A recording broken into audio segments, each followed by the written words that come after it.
Y esto quisiera subrayarlo, el objetivo del viaje era conocer el origen y fundación de todos y cada uno de los 12 pueblos originarios, sus tradiciones, costumbres, historias compartidas, leyendas, manifestaciones artísticas, personajes notables, fiestas patronales y edificaciones prehispánicas y coloniales o coloniales u otras sobresalientes. Aquel primer periplo, aquel primer recorrido nos llevó, como ya dije, de la escuela en Villa del Real a San Pedro Atzompa y de allí a San Juan Pueblo Nuevo, ya cayendo la tarde, es decir, después de unas 11 o casi 12 horas de recorrido. Aquella experiencia fue agotadora, pero también fue muy satisfactoria e inolvidable para todos quienes por primera vez, incluidos desde luego mis alumnos, vivían esa travesía.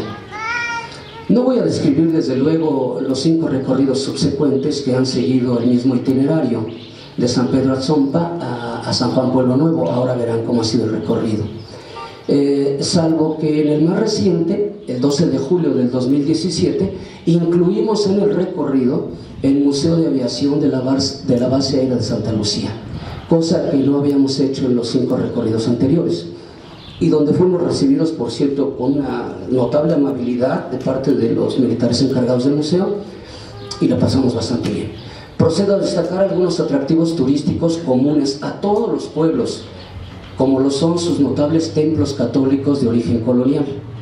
Como ya dije, llegamos a San Pedro, admiramos la iglesia fundada por frailes franciscanos en el siglo XVI, con sus íconos de peces y aves en la fachada y sus columnas salomónicas. Destaca también ahí en el templo una pintura de los Reyes Magos con una antigüedad de por lo menos 160 años. Supimos también de la presencia de mamuts y el hallazgo de figurillas de barro de por lo menos 4000 años de antigüedad, de los veneros de agua blanca de otros tiempos y de la fauna compuesta por ranas, tlacuaches, patos, mapaches, conejos, etc. El lugar contaba en aquel tiempo con chinampas, árboles ahuejotes y aún hoy con las ruinas, en rescate por cierto, de una ermita o humilladero y un pequeño museo comunitario que resguardan, entre otras cosas, restos óseos de mamuts.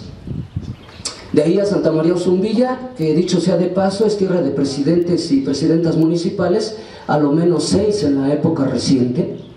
Y en Osumbilla se distingue la majestuosa iglesia tipo catedral en estilo barroco, con columnas, estípite y cúpulas recubiertas con mosaico poblano. Es de las iglesias coloniales la más joven y conserva su púlpito labrado en cantera y altares laterales, y su atrio, en otro tiempo, fue camposanto. Destaca también en la plaza principal la Casa de las Garzas, un conjunto escultórico en mármol de más de 2 metros de altura por 2 de ancho y 80 centímetros de grosor. Que por cierto aquí se encuentra, entre paréntesis, se encuentra su autor, el maestro Xicontecal Rivero, aquí a mi izquierda presente, autor de la escultura que adorna la plaza pública de Osumbilla. Y de quien me honro de ser su amigo desde hace ya muchos años. También destaca el kiosco relativamente reciente que no desmerece ante la iglesia y la macroescultura ya mencionada. Asimismo, su corredor gastronómico nocturno de fines de semana es ineludible si se desea saborear algunos tradicionales antojitos mexicanos. Posee Osumbilla una imponente cancha de frontón visitada frecuentemente por destacados practicantes de este deporte.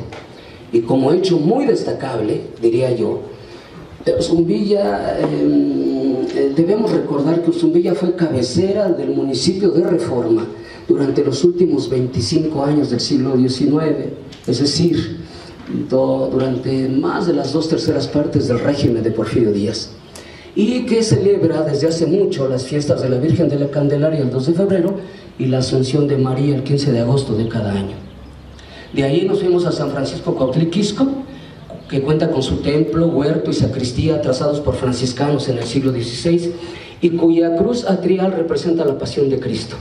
Conserva también una antigua pila bautismal y su torre campanario se distingue por estar ubicada a la derecha, vista de frente la fachada, y no a la izquierda como el resto de los templos de los 12 pueblos. En la fiesta patronal del 4 de octubre se elaboran tapetes de acerrín y una vistosa arcada. De ahí seguimos el viaje a San Pablo Tecalco, cuya iglesia se distingue por su doble atrio, una iglesia con doble atrio, y sus vetustos 11 olivos de los 12 plantados por sus fundadores en el siglo XVI. Es un pueblo taurino y productor de pan de muerto en sus más de 100 hornos de piedra diseminados por la población. San Pablo es, quien no lo sabe, productor de pulque, así como de numerosas leyendas. Además posee San Pablo 3 jagüeyes. De ahí volvimos de San Pablo, nos regresamos un poco, llegamos en aquel viaje a Tecámac de la Santa Cruz, que por cierto ya pronto va a celebrar su fundación. Su templo, también del siglo XVI, cuenta con una cúpula provista de 4 ventanales orientados hacia los 4 puntos cardinales. Es de fachada neoclásica y se caracteriza por sus 4 jardines. Posee 7 retablos en madera y oro y un órgano tubular de 400 flautas. Los muros que circundan el atrio semejan una fortaleza almenada medieval europea. Su cruz atrial exhibe una fauce de Quetzalcóatl y debajo de ella aún existe un mitot, o un centro ceremonial triangular con pequeñas pirámides. Y más allá, en uno de los jardines laterales, crece un árbol de amate considerado sagrado. De ahí nuestro recorrido a San Jerónimo Xonacahuaca, que es, permítanme decirlo sin menoscabo de la belleza de los demás pueblos, San Jerónimo es poseedor del atrio y plaza pública de los 12 pueblos. La plaza fue remodelada en el siglo XVIII, el templo, quiero decir, la iglesia, fue remodelada en el siglo XVIII y exhibe en el interior de la bóveda un curioso aviso, que espero ustedes lo vayan a leer, lo conozcan. Muy curioso aviso en la bóveda, solo hay que levantar la cabeza y leer aquello. Hay en el atrio algunos elementos históricos como un arreglo ornamental de rocas y una centenaria carreta en la que se transportaba el sacerdote del lugar. Hacia los años 50 no existía la dicha plaza y en 1957 se electrificó el pueblo. Originario de aquí, hay que destacarlo, fue Antonio Serna, revolucionario zapatista, de quien se exhiben fotografías en el pequeño y bien dispuesto museo ubicado en la antigua torre tanque de agua de esta población. También se asentaron aquí, se sabe, familias de italianos hacia mediados del siglo XIX, como los Orio, que habitaron en una casona de piedra hoy mutilada, ubicada en el centro de la plaza. Hay en este pueblo una barranca cañón de al menos 10 metros de profundidad y un mirador café ubicado en la torre ya mencionada, donde por cierto se disfruta muy bien un cafecito con una vista panorámica excelente. San Pedro Pozohuacán fue el pueblo siguiente en nuestra palabra híbrida, como es el caso también de Ozumbilla. Se mezcla pues el vocablo, la palabra española con la palabra de origen náhuatl. Pozohuacán, o los que tienen pozos de agua. Es un pueblo moderno, en el sentido de que es relativamente joven. Al igual que las demás iglesias, la de este lugar también orienta su entrada hacia el poniente. Posee una cúpula parabólica, una linternilla, campana mayor y las llamadas esquirlas. Celebran aquí la danza de moros y cristianos y es, por así decirlo, un pueblo alargado con una gran avenida longitudinal muy larga que de barrio pasó a pueblo en el año 1926. De ahí, muy cerquita, nos fuimos a Santa María Ajoloapan, o donde abundan los ajolotes. Su templo, también del siglo XVI, es de origen franciscano, con sus capillas posas y su campana esquirla, que gira completamente cuando es necesario. En otro tiempo, perteneció a la diócesis de Tizayuca. Su fiesta patronal se celebra el 15 de agosto, justo como en Ozumbilla, pues no hubo tiempo para visitarlo, con un criadero de ajolotes. Santo Domingo Ajoloapan, que es el pueblo vecino, es, para subrayarlo, uno de los pueblos más antiguos de Tecámac. Pueblo hermano de Santa María, cuenta también con su templo, fundado también por los franciscanos, en el siglo XVI. Sus arcos son tri y poli, descanso en las procesiones, y sus bardas son almenadas, como las de la iglesia de Tecámac. Celebran aquí la festividad de moros y cristianos y se venera a la Virgen de Cosamaloapan, a quien se dio descanso en este pueblo hace ya mucho tiempo. La fiesta más... Ya nos vamos acercando al final del recorrido y llegamos a Reyes Acosac, o en el agua amarilla, que celebra su feria del Cocol el 8 de agosto. El templo del lugar es de fachada neoclásica, con su campanario situado a la izquierda.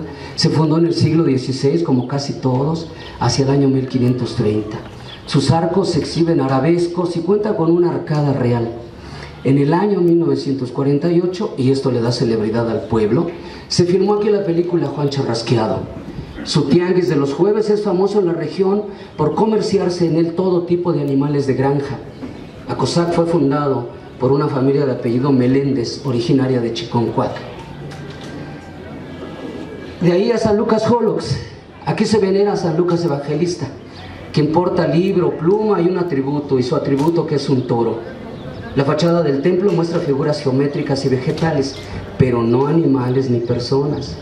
Son visibles las columnas estípite con imágenes adosadas en los nichos.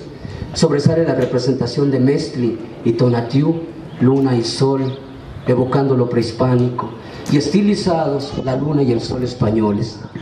El origen de esta población se remonta a la presencia del rey Holox de origen chichimeca. Celebran aquí la fiesta de Pentecostés el 18 de octubre y 25 de diciembre su otra celebración. Por cierto, su casa de cultura exhibe unos murales muy recientes que representan a Quetzalcóatl. Finalmente, y aquí terminamos el viaje, San Juan Pueblo Nuevo, que como su nombre lo indica es el más joven de los 12 pueblos originarios con apenas un siglo de antigüedad.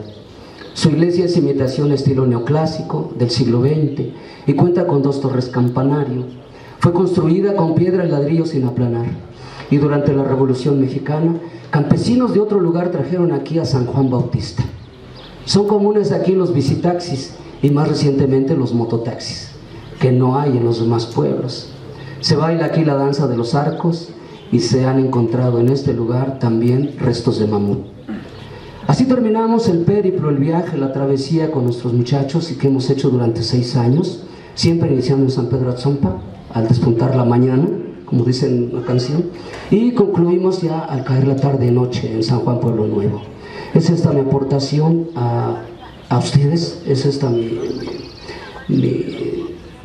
historia de viajes que hemos hecho por el municipio y de lo que me congratulo por poder ser parte de este proyecto, de este foro, y poder formar parte eventualmente de un grupo de gente, de personas interesadas, hombres y mujeres, en que conozcamos y difundamos la historia de nuestro municipio. Muchas gracias.